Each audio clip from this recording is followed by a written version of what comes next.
He rā nui, he rā pōuri, he rā I whakahaere hiai, mei kore noa e tūpono, ka mahu ake tētahi wahanga o te mamai, e ngau kikini ana I tēnā I te matenga o tā Paola Reeves. Parauku ana te papawhenua I ngā roimata I heke, hākiri ana ngā taringa I ngā mihi irere.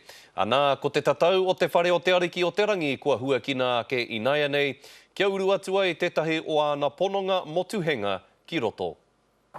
Ko te hiko I whakamutunga a tā Paola Reeves, mō tōna whānau me tōna iwi, e hai nei te ngākau.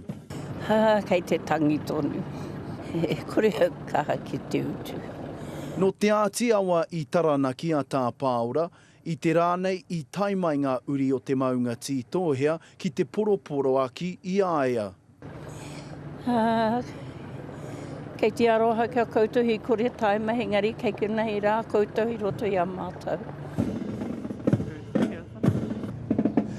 He nui te kai ngākau o te iwi whānui ki te taonga o te mate e whāngā pahi no taranaki kei muri I aia, he oi ko te toenga o Aotearoa kei roto I te whare karakia rā e tatari ana mōna. Our leader has given so much to the nation, and not only to our nation, but to nations throughout the world. And so we're proud to be here and to say farewell. Ka tau ana ia ki te whare karakia mihingare o Holy Trinity, ka pupu ake te wairua. I riro mā tōna hāhi ngā karakia e taki.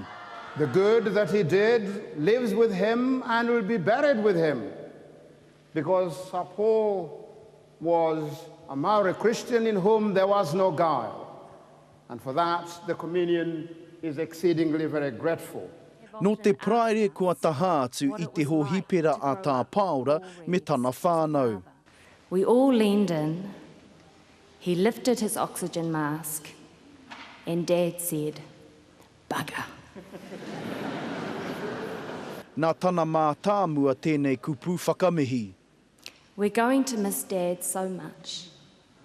His absence leaves a huge hole in our family, but his presence will continue in so many ways.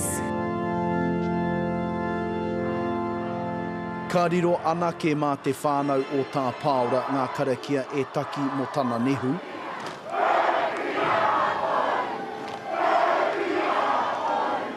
E te pāpā moi mai rā ki tō mo Ingaroa, Roihana Nuri, Te Karere.